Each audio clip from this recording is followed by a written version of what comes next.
हर बार की तरह मधुर झंकार की नई पेशकश मूल्य की कहानियां में आप सभी का हार्दिक स्वागत है। तो आज हम फिर से सुनेंगे एक नई कहानी जिसका नाम है मोहजीत राजा की कहानी। तो आइए सुनते हैं मोहजीत राजा की कहानी, जिसको लेकर आ रही है हमारी रंजू बहन। ओम शांति। ओम शांति। हमारी आज की कहानी मोहजीत राजा की है। इस कहानी में मोहजीत राजा थे। उनका एक पुत्र था राजकुमार। वह राजकुमार एक दिन अपने सैनिकों के साथ शिकार करने को गया। वह शिकार में बहुत प्रवीण था।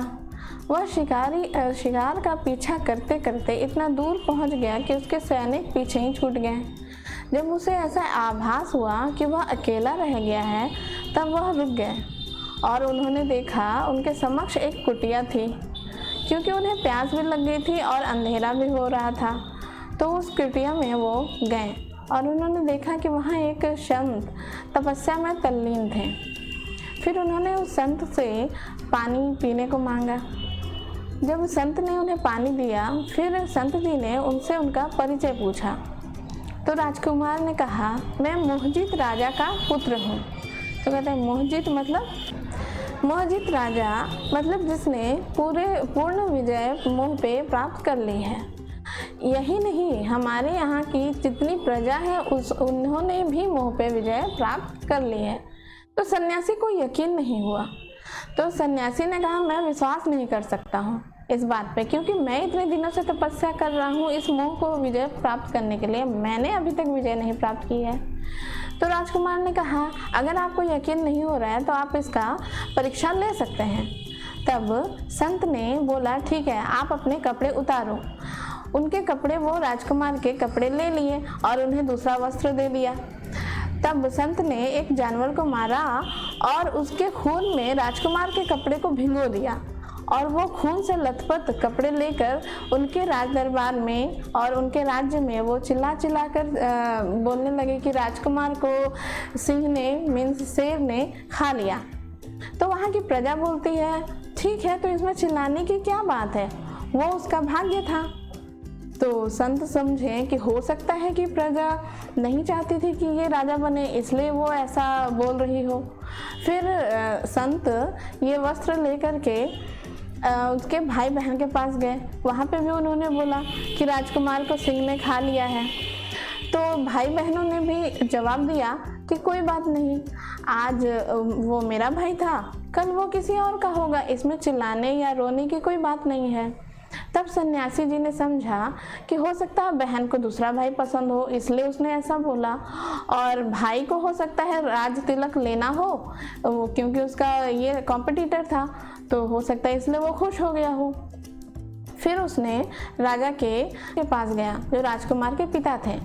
तो उनके पास भी उन्होंने बोला कि इसमें रोने चिल्लाने की क्या बात है, आत्मा तो अजर अमर अविनाशी है, आज यहाँ कल कहीं और चली जाएगी।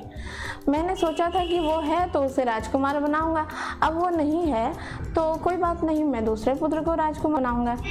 तब सन्यासी जी ने सोचा कि हो सकता है कि राजकुमार को उसका व्यवहार उतना पसंद नहीं आया हो, शायद इसलिए वो ऐसा बोल रहे हो। लेकिन राजा ने बोला कि जिस चीज़ के बारे में हम उसे वापस ला नहीं सकते हैं, तो फिर रोने से क्या फ़ायदा, तो उस सच्चाई को स्वीकार करना चाहिए। फिर वो सोचे कि लास्ट माता और उसकी पत्नी के पास जाते हैं। फिर वो उनके पास भी गए और उनसे भी उनको वैसा ही जवाब मिला। तब सन्यासी जी को पूर्ण विश्वास हो गया कि ये संपूर्ण राज्य और राजा रानी सारे लोग मोहजीत बन चुके हैं। फिर उन्होंने सच्चाई बताई सबको कि यह सब मैंने आपकी परीक्षा लेने के लिए की कि आप मोहजीत बन चुके हो या नहीं, राजकुमार पूर्णतः जीवित हैं। फिर राजकुमार आए और उनका राज्यारोहण हुआ और वैसे ही पूरी रीति से साम्राज्य चलने लगा। इस कहानी का आध्यात्मिक भावार्थ यह है कि जैसा कि हमने देखा कि मोहजीत राजा अपने मोह पे इतना पूर्ण विजय प्राप्त कर चुके थे कि उनका पुत्र मरने के बाद भी उन्हें कुछ नहीं हुआ। तो हम जानते हैं कि हमारे अंदर जितने भी 5 विकार है, काम, क्रोध, लोभ, मोह, अहंकार, उसमें सिर्फ यह मोह ही है जो हमें रुलाता है। रोने से हमारी शारीरिक शक्ति और मानसिक शक्ति का ह्रास होता है और जिस वजह से हमारा निर्णय गलत हो जाता है। मोह से हमारी परख शक्ति कमज़ोर हो जाती है। हम परख नहीं पाते हैं कि घटना क्या है और हमें उस समय क्या रिएक्ट करना है। तो हम देखते हैं इसके मोह के तो हमारे पास कई उदाहरण हैं। जैसे राजा दशरथ का मोह कैकेयी के प्रति, जिसमें राम को वनवास हुआ और पूरी रामायण की कथा रची गई। दूसरी तरफ धृतराष्ट्र और गांधारी का मोह दुर्योधन के प्रति, जिसमें उस अपने पुत्र की गलतियां उन्हें नजर ही नहीं आई, जिससे महाभारत भी हुआ। तो इस प्रकार हम देखते हैं कि मोह ऐसा विकार है जो सच्चाई को खत्म कर देता है। मीन्स हमें सच्चाई दिखती ही नहीं है।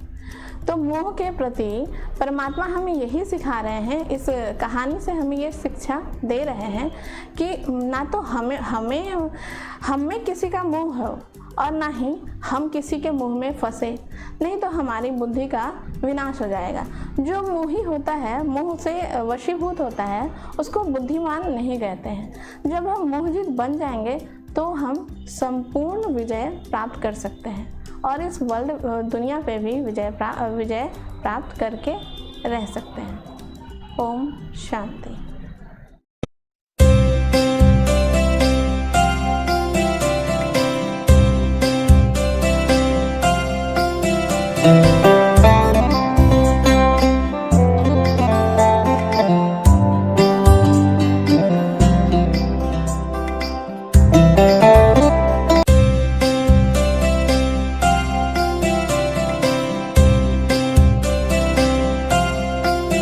thank you